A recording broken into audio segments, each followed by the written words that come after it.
Hey, welcome back to the Unbelievable Podcast. I am BJ Reidell, back here with my guy, Drew Mahowald, and today we are discussing what your Minnesota Vikings are up to this weekend, and that is a home matchup. Thank goodness for that, right? A home matchup with the Seattle Seahawks. Another team that's coming off of a heartbreaking defeat last week against the Tennessee Titans. So it should be a fun matchup.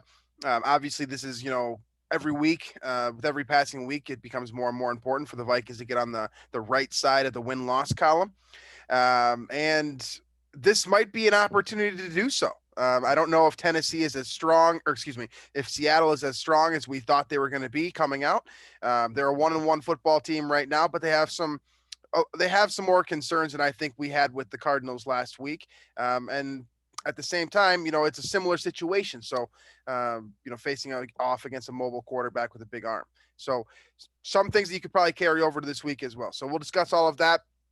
As well as a bit of a lengthy injury report for your Minnesota Vikings. I don't think there's any too significant of concern just yet, but this list here is a little bit lengthy, so we're supposed to spend some time there as well. So and finally make our picks like we always do on the Thursday edition of the Unbelievable Podcast. So with all that said, let's get it started here, talking about this injury report, because typically, as you guys who have listened to the show for however long, that we don't really talk about the injury report all that much unless it's, there's some type of an issue, a big name on there, whatever.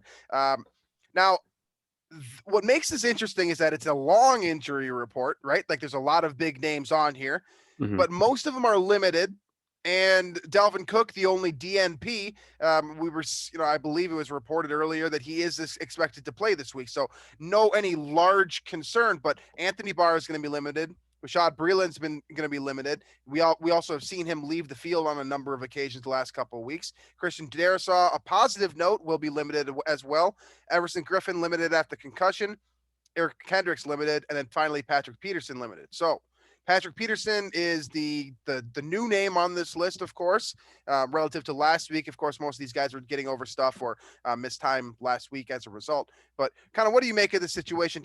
Is it cause for concern? We're recording as of Wednesday evening, so still some time for these guys to, get healthy and be ready for this week.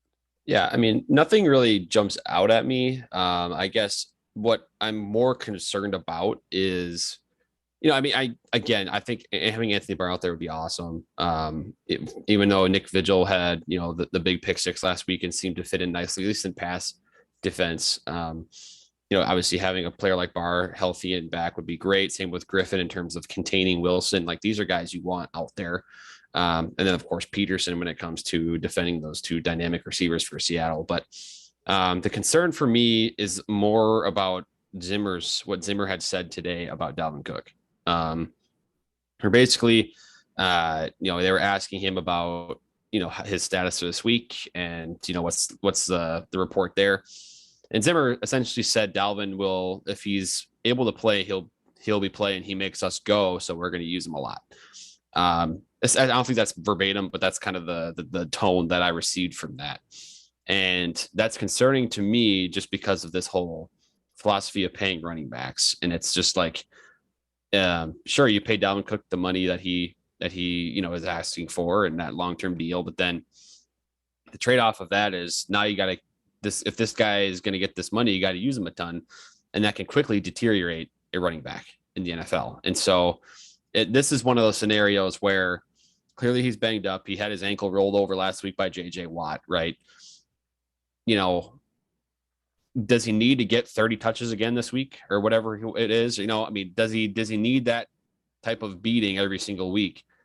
When, is the offense that much different if Madison's in there? Because the offensive line was awesome last week against the run. Mm-hmm. Does Alexander Madison being in there, deteriorate the offense that much?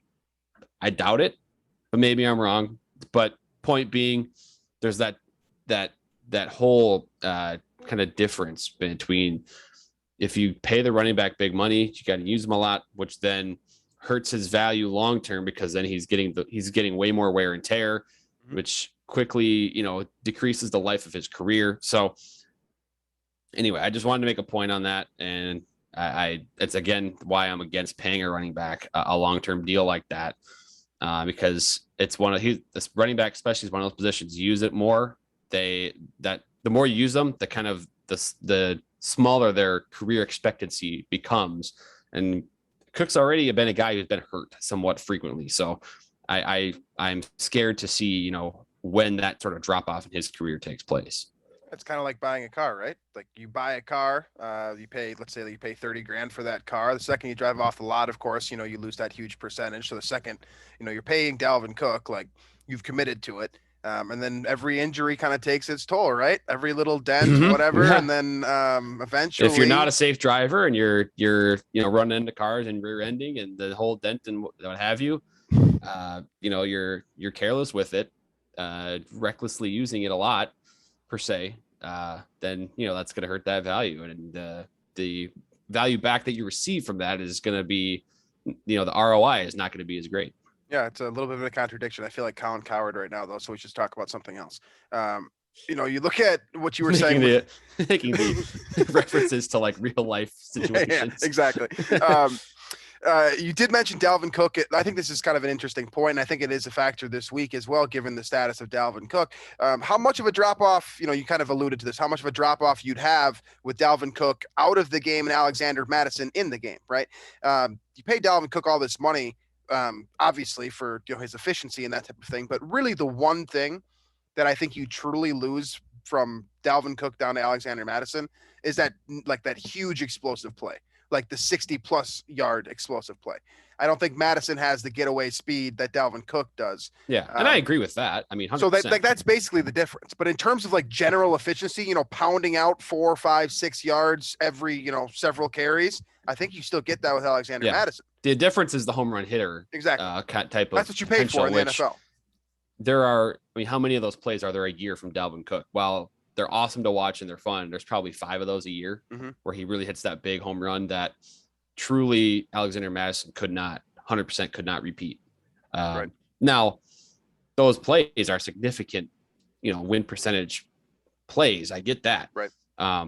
But we're talking about a small fraction of the game where in reality, using a guy 30 times a game, when you have this guy for 5 more years as a high paid player, if he's banged up a little bit, I guess I would err on the side of maybe don't give him all the touches this week. Maybe get Mattison more involved. Maybe if it's Mir Abdullah, maybe to get him more involved, whatever it might need. But I guess that's my take on that. Otherwise, as it pertains to the rest of the injury report, it's positive to see that these guys are limited, especially like Darisaw, Barr, Griffin, guys that have been missing time already. Getting them back to full strength, obviously that's pretty big. Yeah, I'm not super worried about anyone else other than Dalvin Cook. And the only reason that I'm worried about Dalvin Cook is because this is an annual thing, right? He typically misses like 4 games. That's why it's nice to have a backup like Alexander Mattison that you can plug and play to a degree, right? All right, so let's talk a little bit more about how the Vikings will match up with the Seahawks now, right? Knowing what we do on the Seahawks side of the injury report, I don't really have anything cool to share with you. Chris Carson was limited, so you're going to get the full scope of this offense from the Seattle Seahawks. And that, of course, starts with Russell Wilson. The Vikings have played him previously, and I'm sure all of us remember, everything back to 2015 and just the way that the Seahawks have tortured the Vikings in the past. Russell Wilson, of course, is the central focus of that argument. If you believe that the Seahawks are annoying, you probably hate Russell Wilson. He's been a Vikings killer for a number of reasons. It starts with the mobility thing, same kind of concept that we talked about with Kyler Murray last week, and keeping this guy in the pocket and not allowing him to extend plays. That continues on to this week. So to a degree, I think that gives the Vikings a little bit of an advantage because you're preparing for the same style. I'm not saying they're the same quarterback, right? I would say that Russell Wilson is a lot more efficient with the football and a little bit more trustworthy, whereas Kyler Murray is potentially a little bit more dynamic and kind of dangerous with the football. So a different style, I guess, different, it's kind of like a 1A, 1B under the same style with Russell Wilson and Kyler Murray. So the way you prepare for this, defensively for the Vikings is going to be relatively similar. The big difference here is the kind of the playmakers, right? Arizona had a bunch of them. Seattle doesn't have a bunch of them, but they've got 2 really good ones. Yeah. And so the concern is, the connection Russ has built with DK, with Tyler Lockett, especially Lockett this year, has that kind of chemistry, been man, it's crazy. he's been the beneficiary of some deep balls from Russ, which, by the way, Russ probably best deep ball thrower in the league, pretty darn close. Right up there. Yeah. He's right up there in terms of just dropping one of those high teardrop balls in the bucket. There might not be anybody better than Russell Wilson. So there's there is some similarities between he and Kyler, but there's some differences. Like, I'm way more scared of Russ in the pocket, 100%. As you should be. I think he's, I think he's more savvy with the pocket presence, where he'll step up when the pocket allows for it, and he'll create. He's more experienced in the league. He moves around to create throwing lanes, whereas Kyler kind of, when it collapses, he just kind of runs out of there, which can be a really good way when you're as athletic and quick as Kyler. That can be a great way to extend a play. Not saying what is more correct to do than the other, but Russ does it a little bit differently, and so I don't think. I think in terms of the plan to rush the passer, it'll probably be kind of similar. I really just think you have to try to isolate Hunter as much as you can after what happened last week. Mm-hmm. Isolate him with one-on-one if you can scheme that up, if Andre Patterson and company and Zimmer can create something there. But otherwise, matchup wise, what do you think about like Metcalf and Lockett? I mean, obviously both are dangerous in their own ways. Metcalf is more physically intimidating, but with how the Vikings handled Hopkins last week, it was kind of like he got his right away, and they're like, all right, we're not letting Hopkins beat us. Like, throw the ball to somebody else. And that, in a way, kind of slowed down Arizona just a little bit. Obviously, they got the big play from Rondale Moore, but other than that, really that long throw to Christian Kirk was about all Arizona had, kind of after they took away Hopkins there right around halftime. What makes Seattle interesting is that they have other guys, too, that can beat you. Like, we saw what Freddie Swain did last week, too, right, with the over-the-top. He's a vertical threat in that way. DK Metcalf can beat you in quite literally any way because I think it's fair to say he's the most physically imposing wide receiver in the NFL right now. Mm-hmm. I think that's probably accurate. And then Tyler Lockett just has been going under the radar as a top 15-ish receiver for 3-4 years now. And my goodness, has he gotten good at, basically catching that Willie Mays ball. I mean, he's done it every single week so far this season. So he's crazy good, and his fundamentals are insane. He's as good of a route runner as you're going to see in the NFL as well. I think that what's going to happen, I think, is they're going to pitch away from Patrick Peterson, because Patrick Peterson has given you the best reps so far this season for the Vikings, right? He's been arguably the most dangerous in terms of deflecting passes, breaking up passes. He hasn't even gotten thrown at all that much. I will say that Rondale Moore play does get attributed to Patrick Peterson based off of the kind of the understanding that I gathered from that one, where he came up and he stayed with Hopkins and he was supposed to fall back with Moore. So that's really the only negative play that I've seen from Peterson so far. So I think you kind of go back to the situation that you had against Cincinnati, where you have one guy on one side of the field, one guy on the other, right? I don't think this is a travel game because you have two guys. And let's just be honest here. The only guy that can match up physically, like in terms of height, with DK Metcalf is Cam Dantzler, but he can't match up physically in terms of like muscle and mass and just physical. We saw how that went last year in stuff. Seattle. So right, exactly. So you can't really you can't win by just having Cam Dantzler on him all day long. Like, he's gonna get worn out. I think that's what would happen. So ultimately, I think Patrick Peterson matches up best with Tyler Lockett because he's going to use his kind of his experience. I think that Peterson's lost maybe a slight step. So it's better to work off of your veteran kind of savvy and, your instincts, watching film, that type of thing. I think he fits more with Tyler Lockett. And then I don't know what you do with DK Metcalf outside of bracketing him in coverage. Make sure you have a safety over the top, right, like Xavier Woods, and then just put whoever the hell is giving you the best shot. Like, whoever has the hot hand. I would start with Breland, go down to Alexander, go down to Dantzler, and I would rotate until I found a guy that could consistently give you quality reps against DK Metcalf. You're not trying to necessarily erase him from the game, because that's not going to happen here. I just telling you honestly, he's not going to be erased from the game. But if you can get quality reps, physical reps against DK Metcalf, I think you can, get in his head a little bit more than the average receiver. Right. I mean, yeah. And that's, again, we're never going to be able to put a game plan together, especially with this Vikings defensive backfield that looks a little bit, it's certainly not what 2017 was, right? When you had kind of Xavier Rhodes at the peak of his powers, Trey Waynes at the peak of his powers. You had Anderson Dejo, peak of his powers, Harrison Smith at the elite of the elite in the NFL. So there's no way of eliminating a guy completely unless you really straight up just go like, all right, we're going to put 3 guys in front of your face right now. And then when you can't do that, right? Which is not as, yeah, because these other guys are NFL players and they will beat you if you do that. So I think Seattle's offensive line is very, beatable in terms of rushing the passer. I think Wilson can be beat. Next question. Yeah, I think the Vikings can get after him. I think the Vikings pass rush last week, for what it's worth, I think that was pretty darn effective. I think, if it wasn't Kyler Murray back there, we would have seen a lot higher sack number. I think the pressure rate was pretty good. So I think the Vikings can get after Russ here. And I think that's really their only chance, is to have a pretty efficient game rushing Russell Wilson.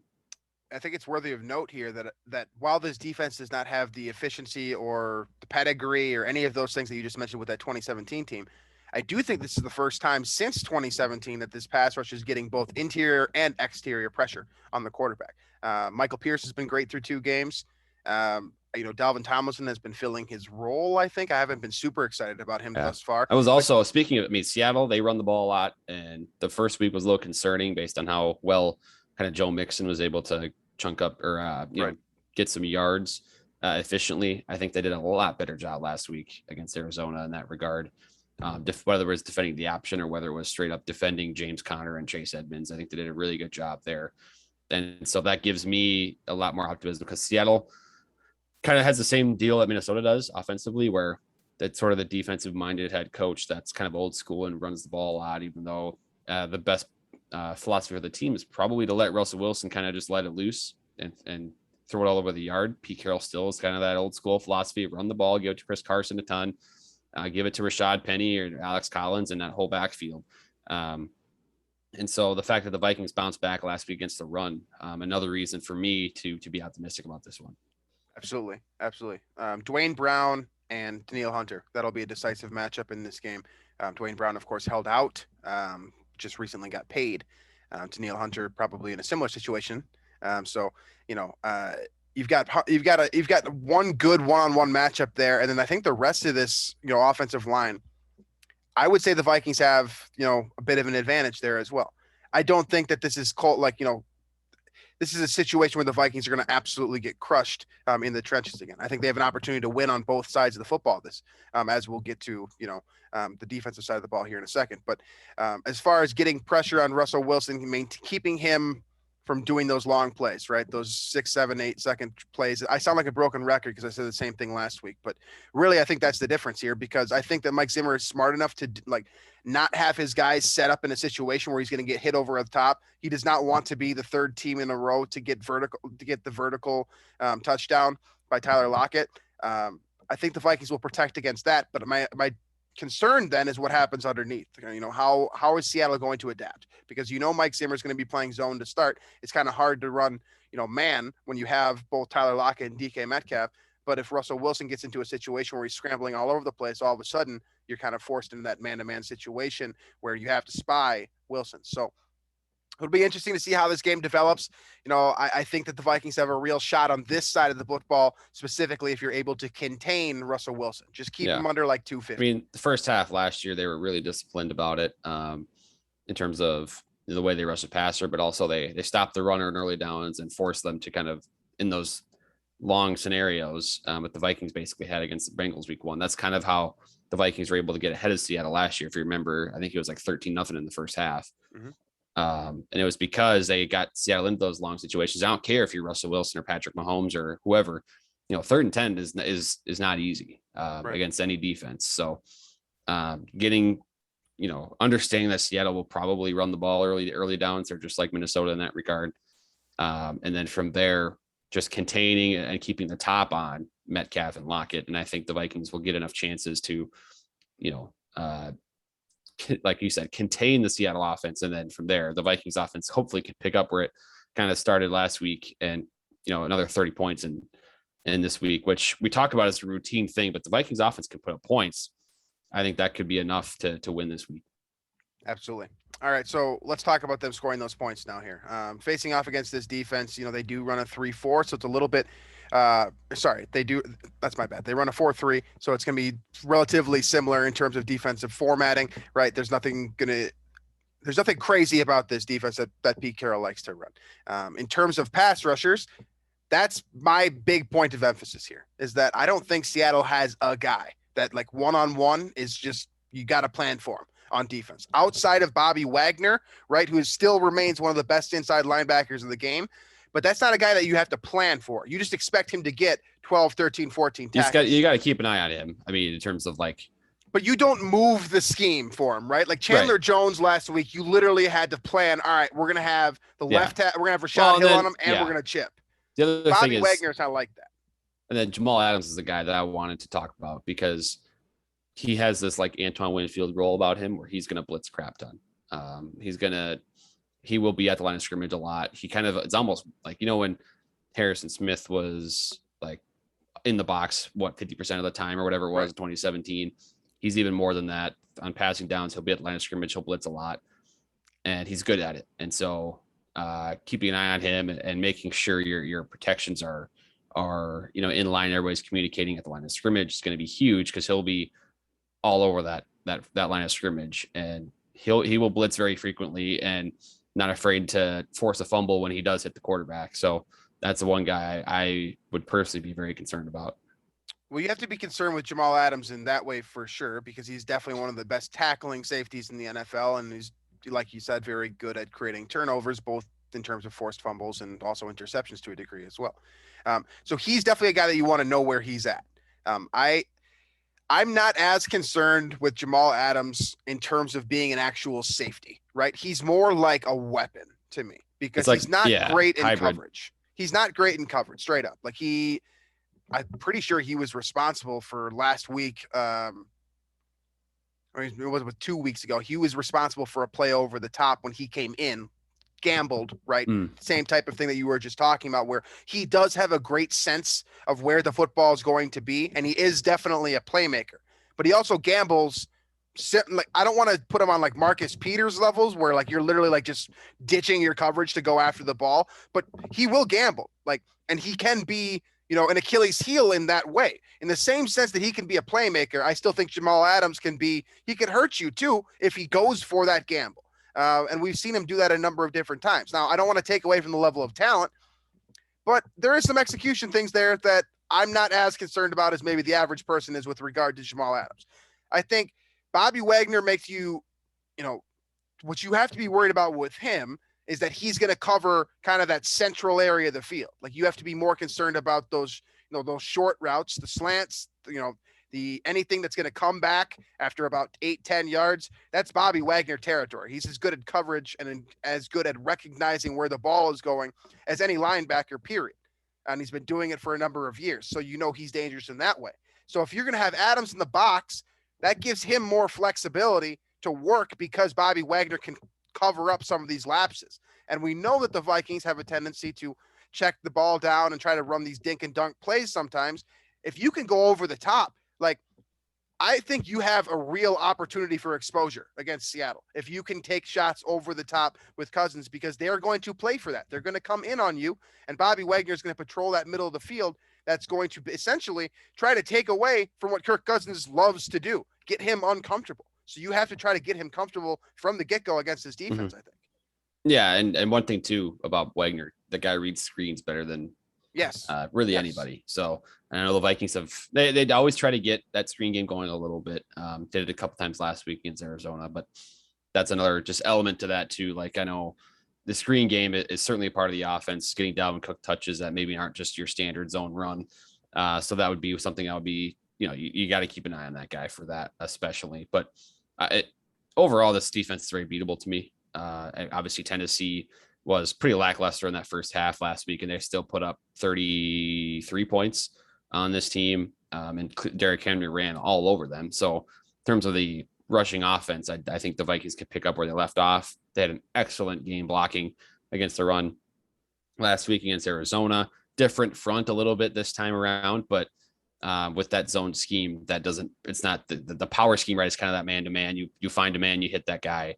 The zone scheme is a little bit different where it can adapt a little bit better, I think, to different fronts that Seattle poses. So I like the Vikings' chances to kind of pick up where they left off on the ground, keep that efficiency going. And from there, I just want the Vikings to remain aggressive throughout the game. And, whether the play calling was similar throughout the whole game or not last week, I just want the Vikings to be more open to throwing the ball in early downs. And from there, kind of mix in the run as a complement rather than predicate the entire offense off of the run, I guess. So, and clearly Kirk can do it. He's got the efficiency. He's got the firepower to kind of lead that attack. I think you just have to let him do it because I think these defensive backs can be beat with Jefferson, Thielen, and now KJ Osborne emerging as a really good option at the number 3 receiver.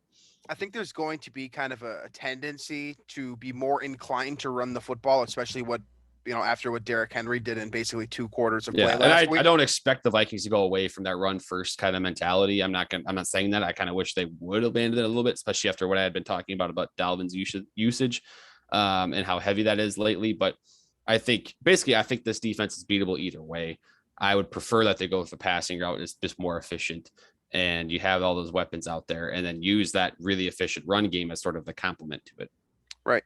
And I think that's really the point that we drive home here. That is that although I expect the Vikings to be relatively efficient running the football, I hope that does not deter them from taking those deeper shots, right? Yeah. Those shots 20, 30 yards downfield. I'm not even talking about bombs. I'm talking about just shots, right? Like get a double move on a corner, one-on-one in coverage. I love JJ's chances. I love Adam Thielen's chances. And I think that KJ Osborne has at least with the catch that he had last, on the very final drive that set up the Greg Joseph field goal, I think he's established himself as a fairly reliable target as well. So I think that you have all these guys to run a number of different concepts with three wide receiver sets now, which basically gets me back to my point here is don't let that go to waste this week, right? You've got 3 truly solid, at least 1 superstar, maybe 2 wide receivers, guys that can catch the ball in a number of different ways, that can beat you in a number of different ways.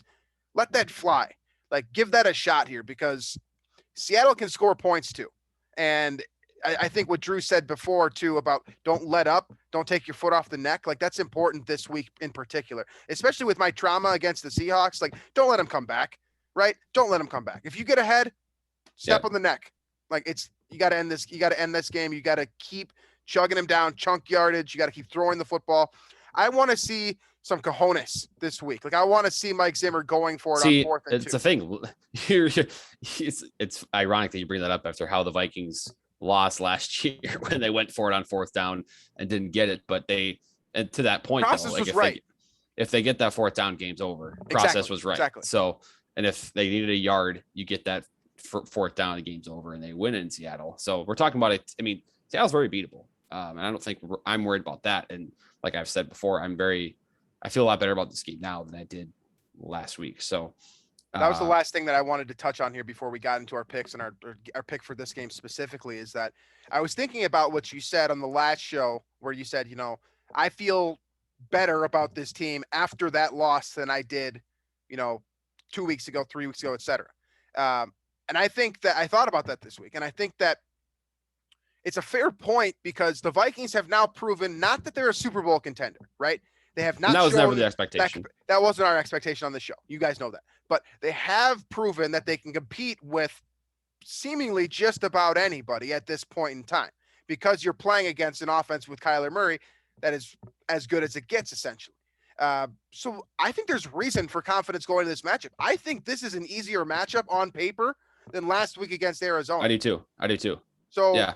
While I think have the better quarterback in this I think game, Seattle's I think Seattle's the worst team in that division, to be completely honest with you.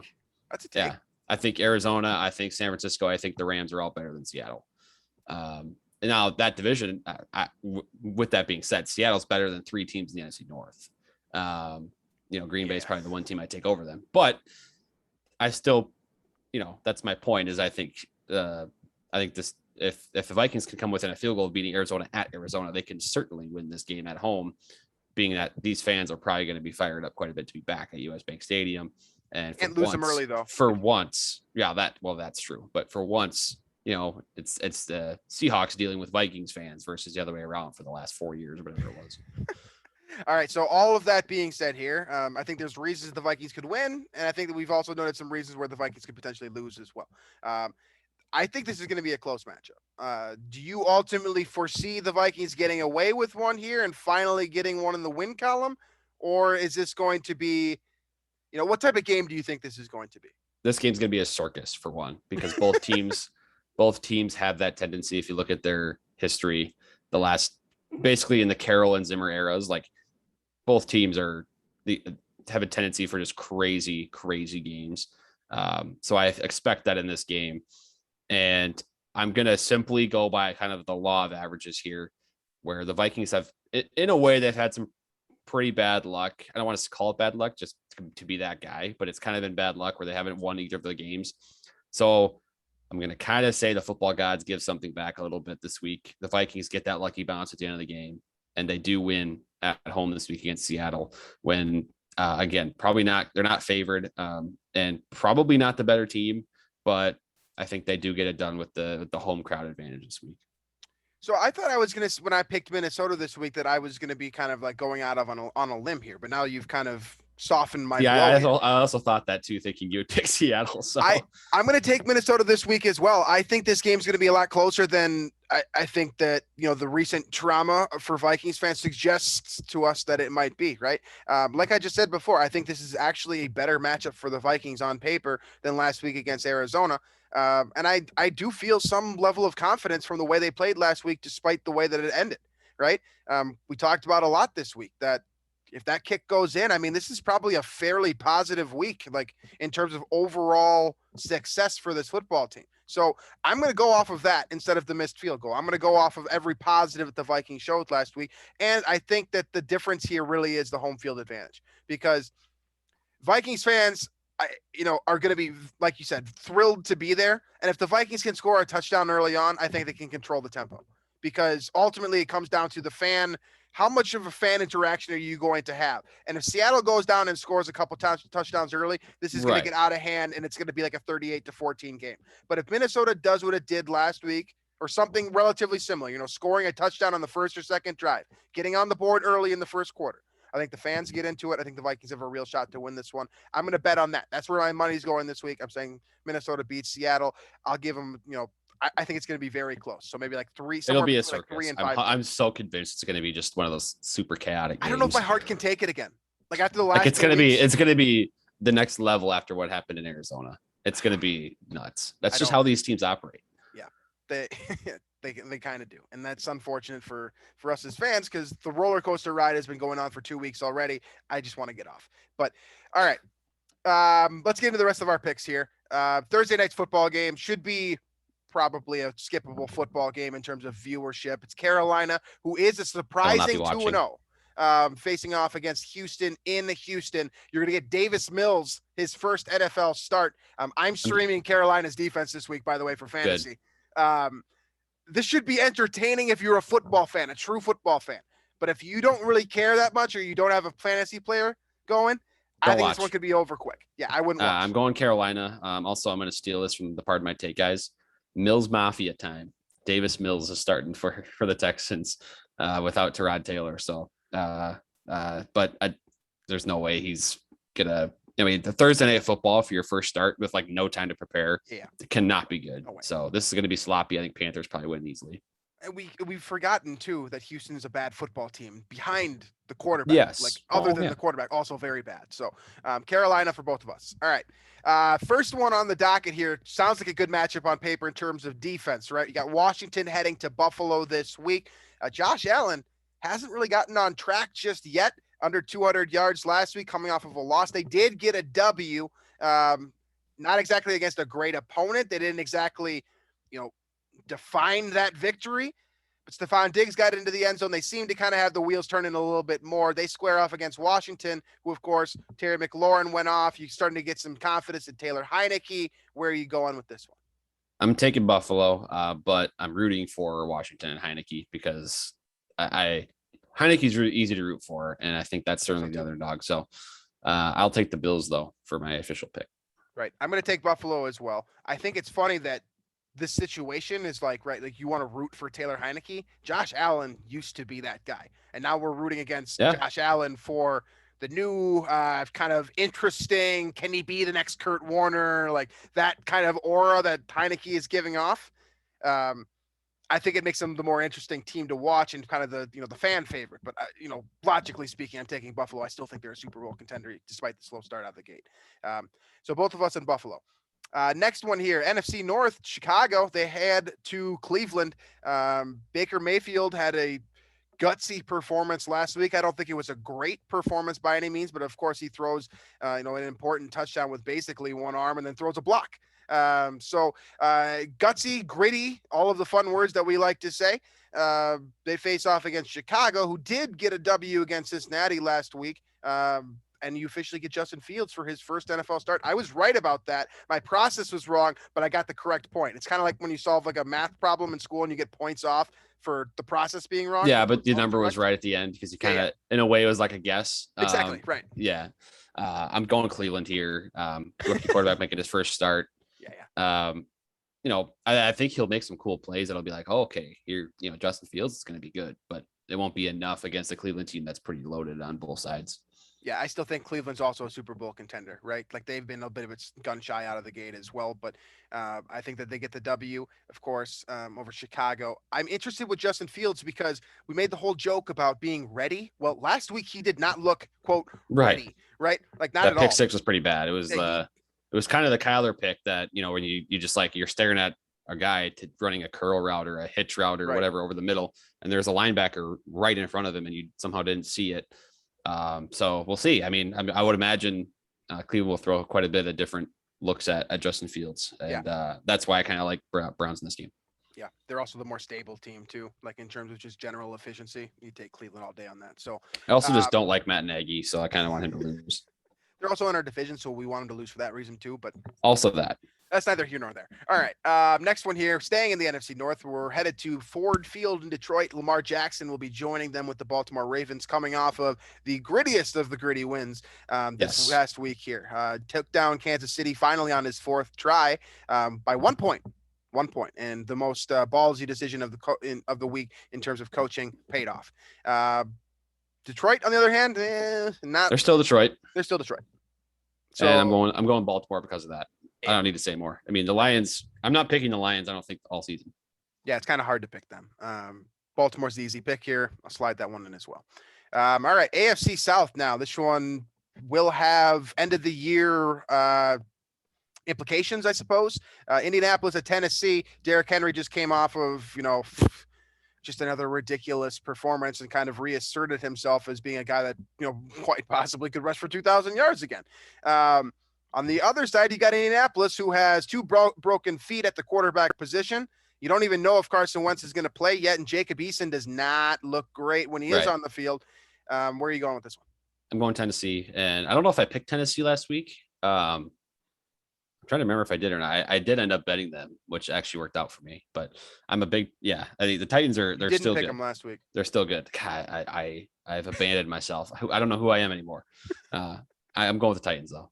I'm going with the Titans too. I think it's the easier choice here, especially with what I was just saying. You don't even know if Carson Wentz is going to be on the field just yet. So we're picking on a Wednesday. I'm going to take Tennessee. All right, next one here, interdivision matchup. Once again, we go to the AFC West with the Los Angeles Chargers heading up the Kansas City Chiefs. Now, as I just said, the Chiefs are coming off of a relatively devastating loss. I mean, they had more than one opportunity to win that football game, and 14 receiving yards for Tyreek Hill. Yeah, that's interesting. That's interesting. And of course, LA, they have the secondary to do that bracketed coverage as well. So Justin Herbert gets his first real shot, I think, at a defining moment. Is he able to get it done against Kansas City in Kansas City? I'm not picking the Chiefs or against the Chiefs, all year. Like I've said, I'm sticking with that, even though it didn't work for me last week. I'm gonna assume Andy Reid will bounce back. Okay, I'm gonna take the Chargers. I'm going with the Chargers here. Wow. I just can't imagine the Chiefs being 1-2. That would be crazy. That is hard to imagine. I'm not thinking about the Chiefs here. I'm thinking about the Chargers, right? I don't care. I think the Chiefs are going to bounce back just fine.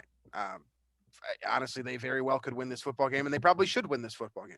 I'm taking Justin Herbert. I think this is the opportunity for him. I think he's ready. Did you see the play last week that he threw? Into Well, the he had secondary? like so many sick throws that Oh my got God, called dude, back he's ready. too. I'm just saying he's ready. Like Yeah. he's ready to rock. And I think this is kind of like the prime time moment. Like, can you get it done against your, the Super Bowl contender in your division? I think he gets it done. So I'm going to pick the Chargers here. So we'll split on that one. Next one here, we go to New Orleans, or excuse me, we go to New England, I should say. New Orleans joining them there, of course, the Jameis Winston. The Jameis Winston train ran into a wall last week. The Mac Jones train, on the other hand, a little bit on the up and up, kind of heading in that direction. He gets his first win as an NFL signal caller. Does he get his second this week against Sean Payton and whatever else they're doing there in New Orleans? I have no feel on either one of these teams. So I'm going to go with the home team and the Patriots. But I thought the Saints were good. And then, I have no feel. So now I kind of wonder if Carolina's good. I know, but we won't find out this week because they're playing Mills Mafia. So right. I give me the Patriots. Yeah, I'm also taking the Patriots this week. Similar to you, I also have no feel for either of these teams because I also thought New Orleans was going to be a good team. And I kind of got the indication that New England was going to be a bad football team. But now I kind of feeling maybe they're trending in the opposite direction. I'm taking New England here because of Bill Belichick and Bill Belichick alone. If I don't have a feel, I'm going to take the better coach. And while this is a bit of a toss-up, difficult to pick against the greatest coach of all time, right? I'm going to take New England. Next one here, real barn burner, Atlanta and the New York Giants. I don't think I do have a feel on these teams. Yeah. They're pretty bad. Yeah, they are pretty bad, but at the same time, they're both bad, which tends to make for fun football if you're watching it on television. Yeah, you're right. I kind of just want to pick whatever team you don't pick. My gut is leaning home team Giants here just because I was going to pick the Giants. All right, no, I'll go Falcons. Give me the Falcons then. I don't hate either of these picks either. The reason why I'm taking the Giants is because basically of Daniel Jones and kind of he did play well last week. I thought he did play well, right? I thought he played well enough to win, and some other things kind of just didn't go against a good defense too. So right. I'll give him that. Yeah. So I'm going to give him the benefit of the doubt here. We'll split on that one, but I think it's fair to say that neither of us really, cares, knows, whatever. Right. All right. Next one, we head to the AFC North. Cincinnati 1-1 after losing to Chicago. They head to Pittsburgh. An important moment for them as well. Kind of a similar situation as Justin Herbert, what I was just alluding to. Joe Burrow gets to face off against kind of the perennial I don't want to call them Super Bowl contenders anymore, but because they haven't really won a Super Bowl since I think 2007. But Pittsburgh is known as a high pedigree team in their division. It's an opportunity to get a big win. Cincinnati doesn't do that often against Pittsburgh. Does Joe Burrow get it done in Pittsburgh this week? I'm going to say yes. Give me Cincinnati. I've been kind of on the Pittsburgh Steelers or frauds train for a while. I don't want to abandon that right now. I'm going to go with Joey B, even though they looked horrible for most of the game last week against the Bears. So I'm going to take Pittsburgh here. I picked them last week and they burned me against Vegas. You actually got that one right. I'm going to take Pittsburgh, so we'll split here. Again, I don't necessarily think Pittsburgh's all that good. I just also don't think Cincinnati's all that good either. And I'm going to play. I think you're right about that. Yeah. So, I think Baltimore's going to win this division. So really this one doesn't matter as much, but I'm going to take Pittsburgh. We'll split on this one too. That one takes us to Arizona and Jacksonville. I think I know where we're going on that one. Yep. No, I don't have to talk about this one. Cool. Arizona or the next one. Next one here. New York Jets. They head to Denver. Denver, one of the only 2-0 teams. Teddy Bridgewater looking good. The Denver Broncos run the AFC West. Yeah. And Teddy Bridgewater's thrown for over 300 yards in 2 consecutive games, by the way. Not so much of a noodle arm anymore, is he? I saw I think he leads the league in pass attempts over 20 yards downfield, which is just crazy to hilarious, think about, right? Based on the stereotypes he had gotten. Yeah. Yeah. But Broncos are going to win this game very comfortably. I can't imagine Zach Wilson not going up against this defense after how he's looked the first 2 weeks against not so great of defenses compared to Denver. I think Zach Wilson's gonna have some trouble this year. It's not just, it doesn't look great. It's not just last week, really. I just think that he's growing into his NFL form, right? I don't it's one thing to be a gunslinger in whatever the pack. What conference is BYU in? I don't even know what they're in, but it's one thing to be a gunslinger and put up numbers in that conference. Another thing to do that same thing in the NFL, and I think he found that out the hard way last week. Absolutely. Could have been just a rookie moment, but I think he might get another welcome to the NFL thing here with Denver being a very good defense and, of course, a great defensive mind leading that charge. So, all right. Next one here, Miami and Vegas. Vegas looks good, 2-0, two good wins at that. Derek Carr, MVP consideration. Derek Carr looks awesome. And you could see a little bit of it. You saw a little bit of it last year, where he was kind of a few times last year. He carried that team to wins, right on his back, and they actually beat Kansas City last year, kind of on his back as well. I think he's. You said MVP candidate. He can seriously do that. But he's doing it right now. If you picked it today, it's probably Derek Carr through two. Right. And they're going to win this game. I don't even know who the Dolphins quarterback is going to be this week. Jacoby Brissett. Is that who it is? Yeah. So yeah, I think the Raiders win this game kind of comfortably. Right. I do too. It's weird because I think I would have picked the Raiders without whether or not Tua was in there or not. Cause I think so really too. Yeah. Tua either. But that does make a difference just in terms of kind of, there's not that many schematic changes, I think, from Jacoby Brissett to Tua. That's a pretty good, like, in terms of like the way, the style of play, right? It's a good system that they have there with two quarterbacks, but I think Vegas overwhelms them. I think they might be for real, man. I think this might be Gruden's year where people finally are like, oh, maybe he actually does remember how to coach. It's starting to look that way. So I'm going to go Vegas. All right. Next one on here. We've got three great ones in a row. Honestly, this is a great week of football for the most part. This next one here, though, I think is game of the week, and that's Tampa Bay heading to the Los Angeles Rams. You finally kind of get that. All right, how good are these two teams?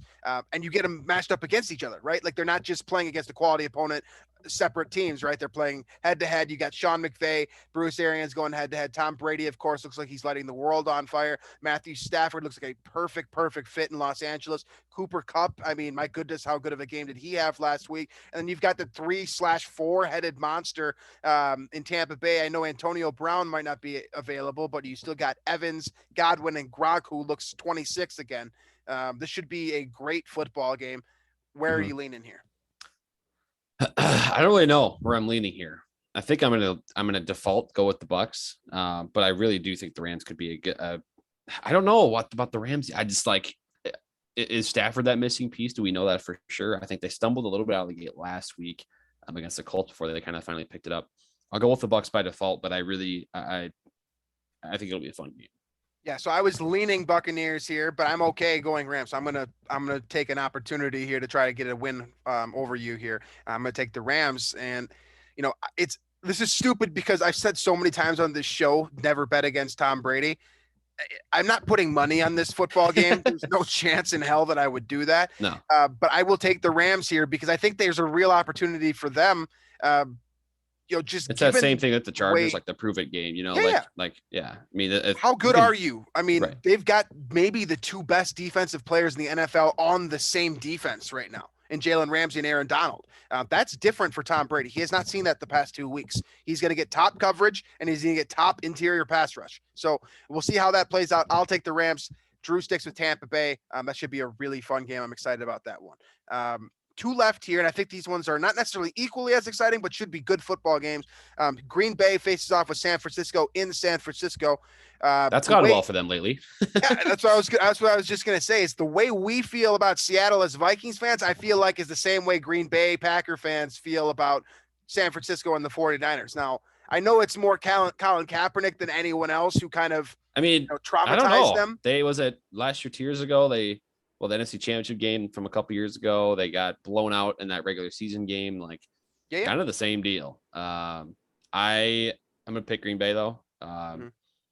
Again, it's just kind of a Rodgers versus like Jimmy G thing where I know it hasn't. For me too. Yeah, that's so. I know the Niners are a really good roster, and I like them to be, like I said, a contender for that division. But I just think the Packers have too much. So the 49ers are an interesting team because I think they do next man up better than anyone in the NFL, especially because they've had so much practice with it over the last couple of years.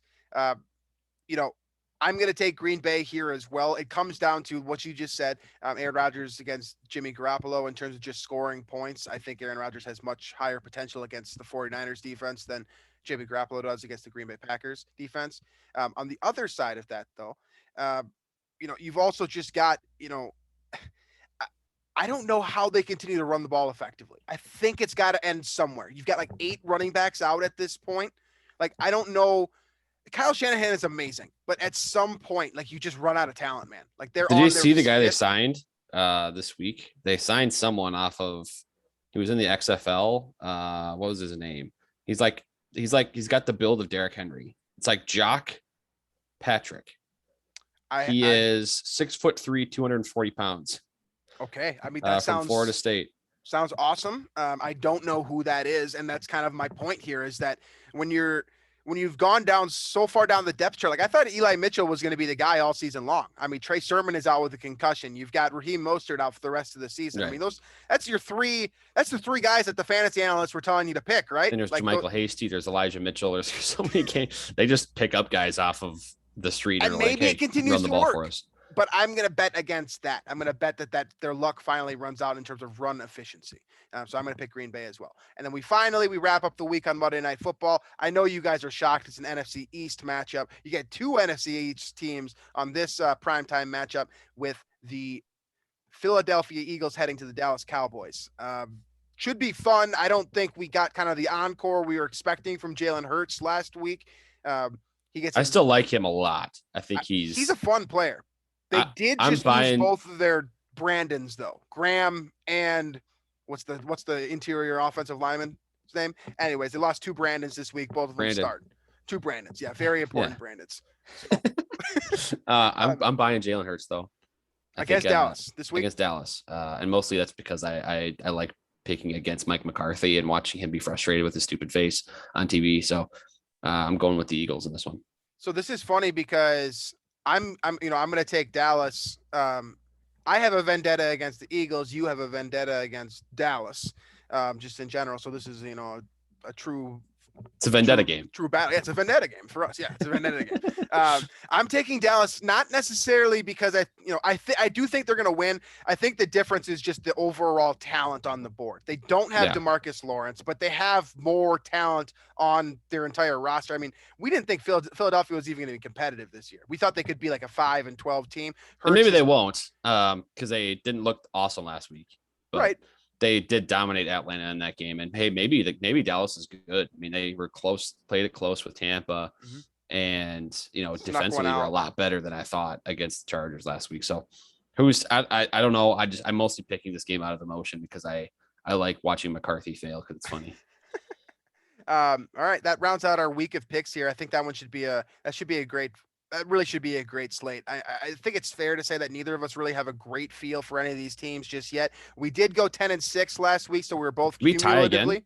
Yeah, 10-6 for the both of us. We split the San Francisco Philly and the Vegas Pittsburgh game last week, and the rest of them were all okay. All the same. So 17-15 cumulative for both of us through 2 weeks. Still getting the feel here, but that's where we stand here heading into the third week of play.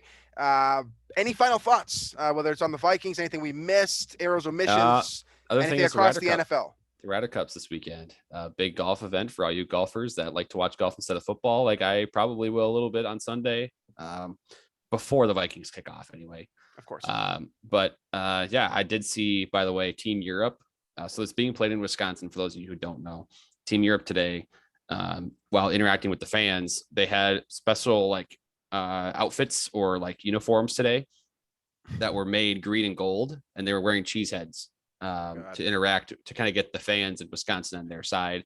So even more reason to pay attention and root for Team USA to kick them in the ass. So get the hell out of our country, Europeans. Go USA.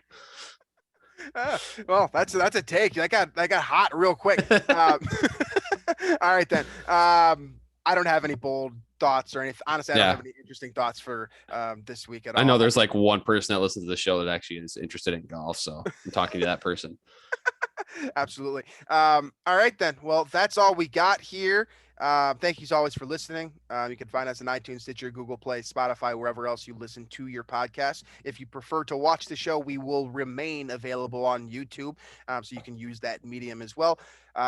Make sure to check out what the rest of the Climbing the Pocket team is doing here. Like I said on the last 19 episodes, we're doing live shows, I believe, daily now. You've also got a couple of different podcasts, and the guys on the team are working very hard to create lots of different Vikings content for you, different tones, different styles, different analyses. So hopefully you're enjoying that. And finally, drop us a line on Daily Norseman if you have any thoughts about the show, or if you just have something you want us to discuss. We're happy to listen to that as well. So thank you guys for listening, and we will catch you guys next week.